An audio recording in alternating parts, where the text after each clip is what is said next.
Hoy tocaré ahorro e inversión, mañana tocará tema de salud con David en el que hablaremos sobre CrossFit y si realmente vale la pena o no, porque algunos dicen que los que hacen CrossFit solo van a ir a quemarse, otros que dicen que es lo mejor que han hecho en su vida, así que vamos a sacar este tema de una vez por todas.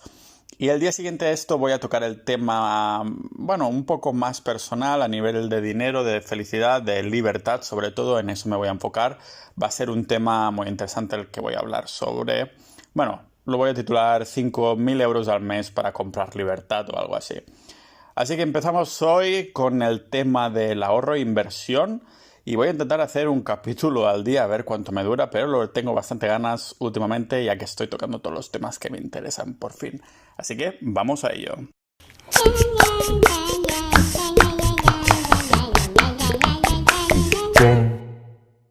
Pues sí, ya hace bastante tiempo que no ahorro. Más que nada porque a la que me llega el dinero lo que hago es gastármelo. Y bueno, si comprara todo de juguetes, servicios y tonterías, pues dirías, esta persona no ahorra, solo gasta, ¿no? Es lo que estoy haciendo yo, pero en vez de gastarlo en tonterías, lo gasto en cosas que considero que no lo son. Por ejemplo, tipos de activos diferentes, ¿vale? Para que me trabaje el dinero. Al fin y al cabo es gastárselo, no es ahorrar. Aún así, alguien que no tiene ahorros, lo primero que recomendaría, eso sí, es tenerlos, ¿vale? Y digamos que este va a ser un capítulo en el que voy a explicar lo más básico de todo, el punto cero, ¿vale? El pilar más básico de por qué ahorrar y por qué invertir, o más bien de si ahorrar o invertir.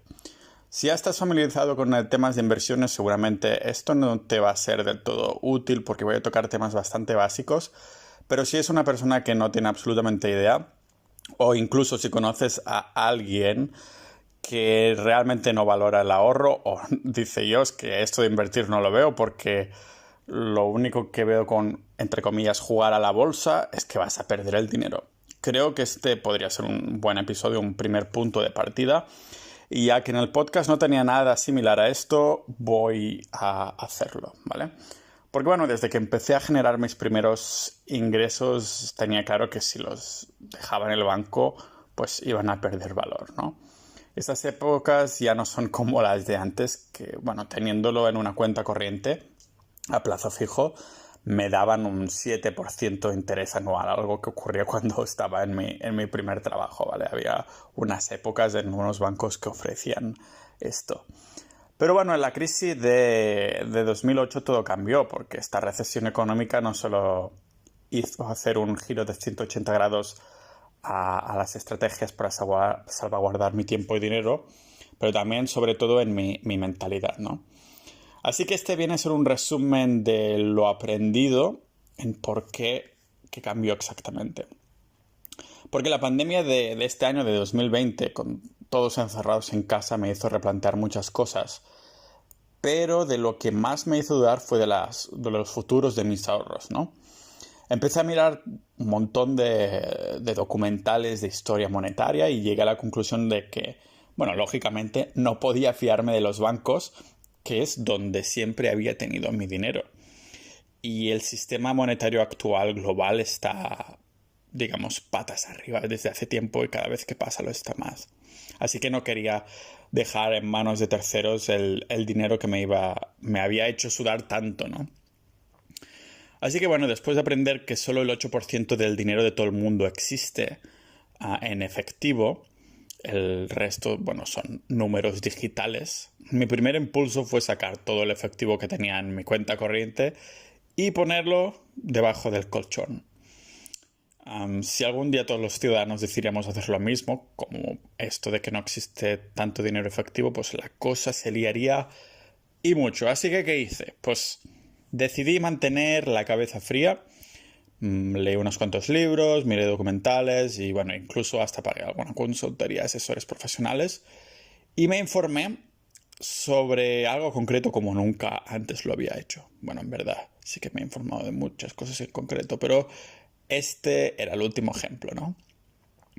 Así que bueno, lo que vengo a explicar aquí es una recopilación de estos conocimientos de para deducir de que si hubiera puesto el dinero bajo el colchón como primera opción no habría nada más que explicar, pero no abandoné la idea del todo y a grosso modo puede ser inteligente hacerlo en proporción, ¿vale? Aprendí que, bueno, el primer pilar del ahorro y la inversión es tener un fondo de emergencia, aunque muchos lo llamen de seguridad porque suena menos dramático. Y sí, lo tengo bajo el colchón. Tal vez no literalmente, pero es una manera de decir que lo tengo en efectivo en casa o en un lugar seguro.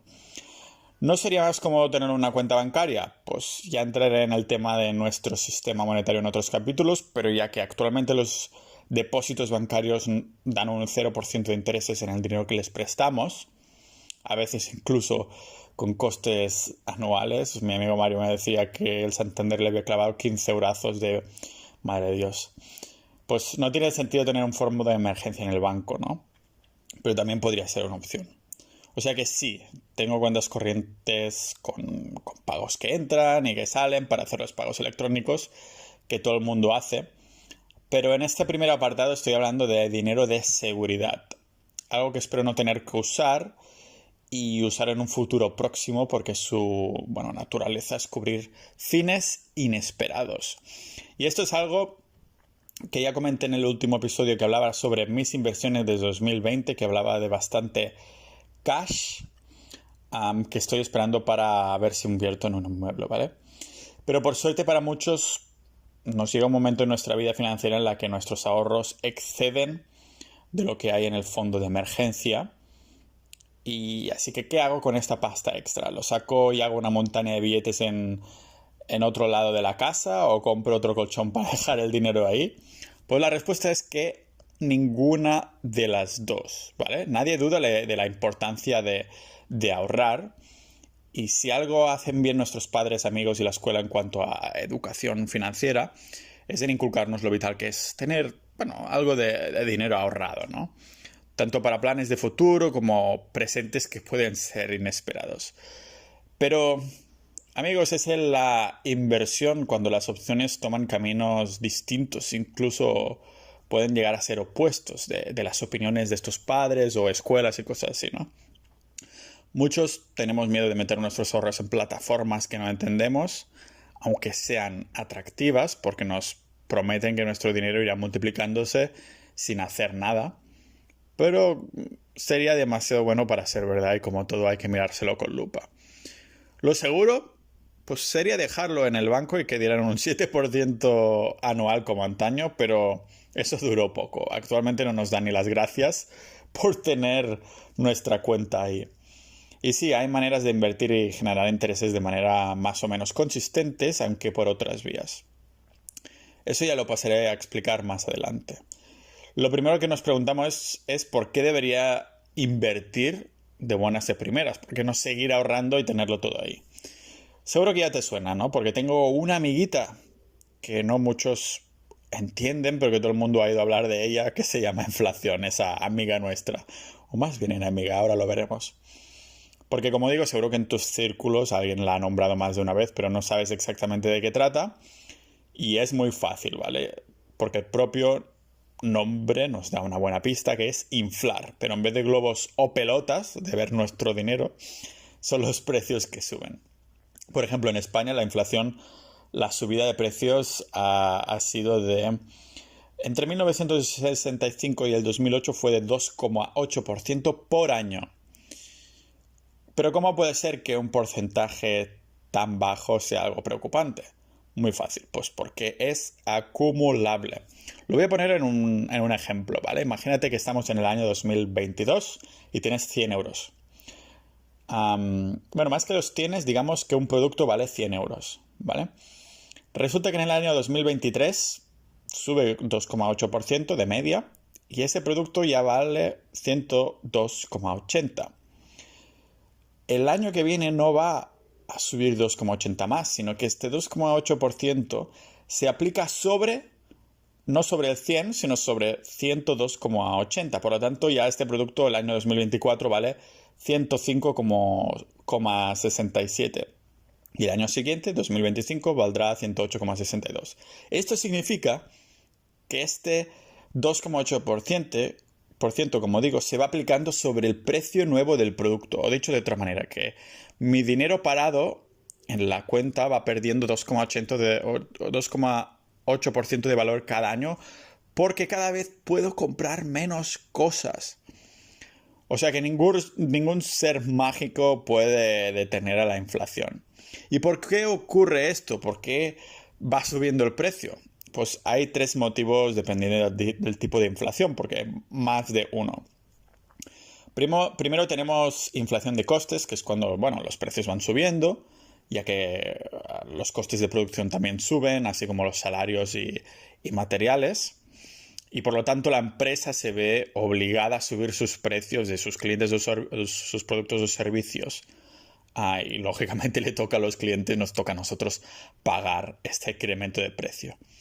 Después otro tipo de inflación que hay es el de la demanda, que digamos que los consumidores aumentan sus ganas, ¿no?, de comprar un producto o servicio, por lo tanto están dispuestos a dejarse más pasta.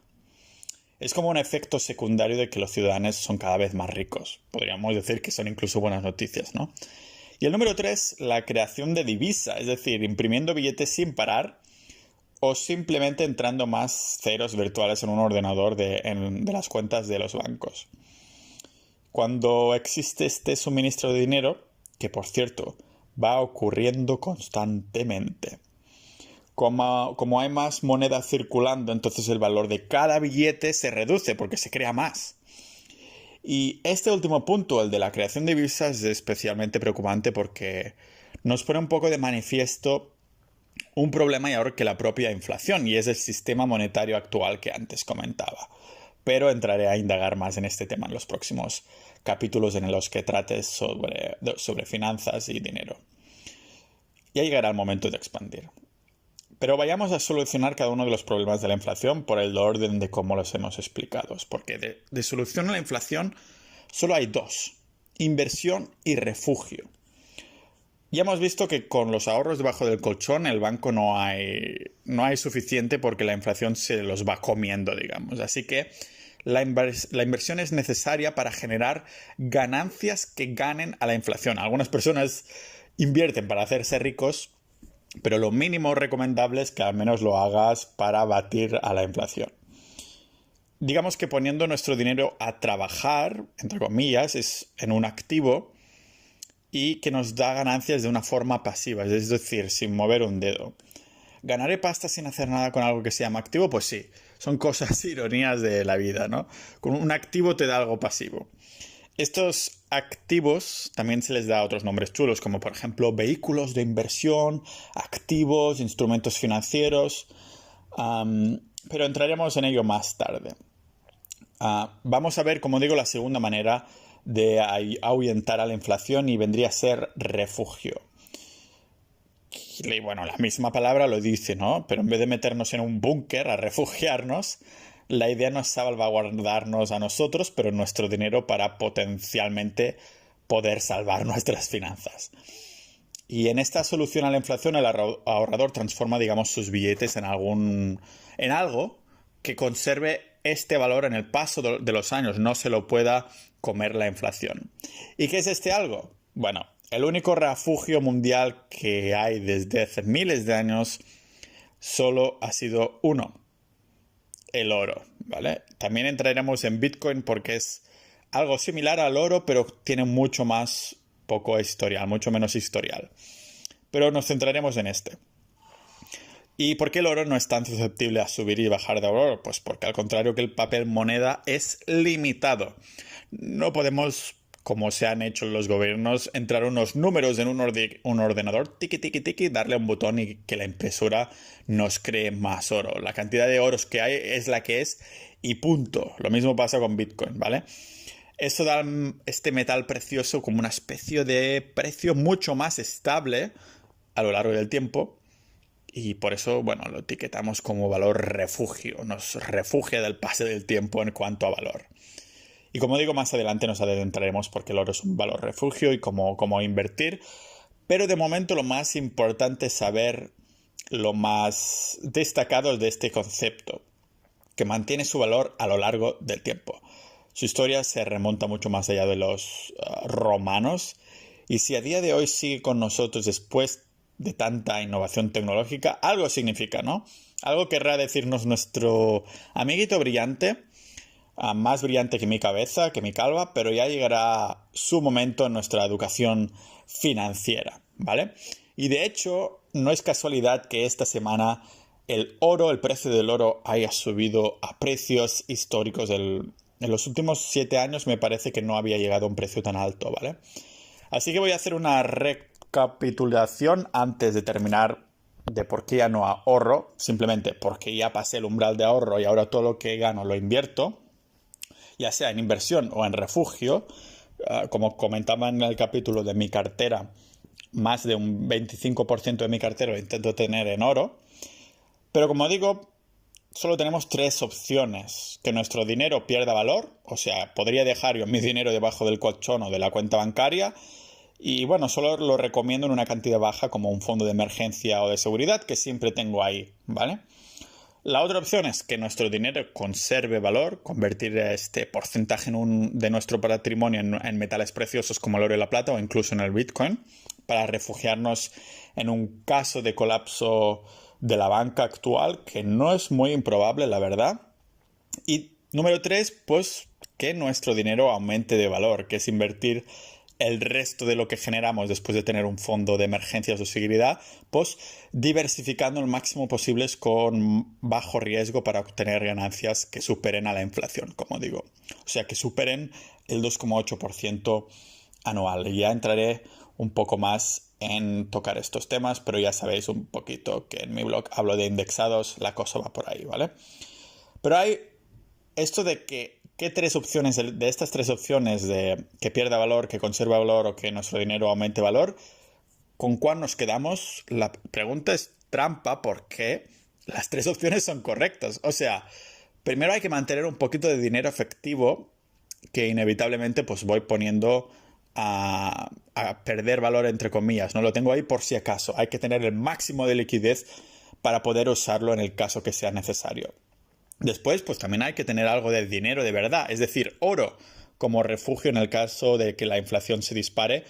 Algo no muy improbable, porque en los últimos meses con esto de la pandemia, los gobiernos han estado imprimiendo billetes y, como comentaba antes, se puede ver perfectamente por qué.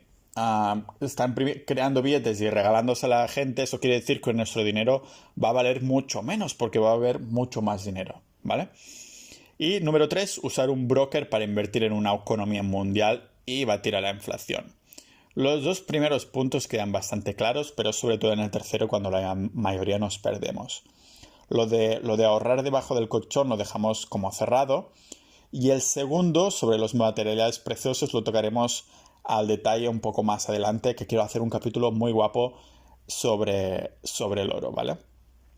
También me gustaría tocar un poco el tema de la bolsa a nivel principiante, de qué es y cómo funciona, porque es un mundo tan anhelado como desconocido, algo que hace que más de uno escuchemos la frase de no jugar en bolsa que mencionaba al principio, como si se tratara de puro azar, cuando realmente no lo es, ¿vale? Hay una pizca de verdad, pero bueno, ya se llegará a esto. Así que bueno, tenía ganas de hacer un capítulo lo más básico posible como este.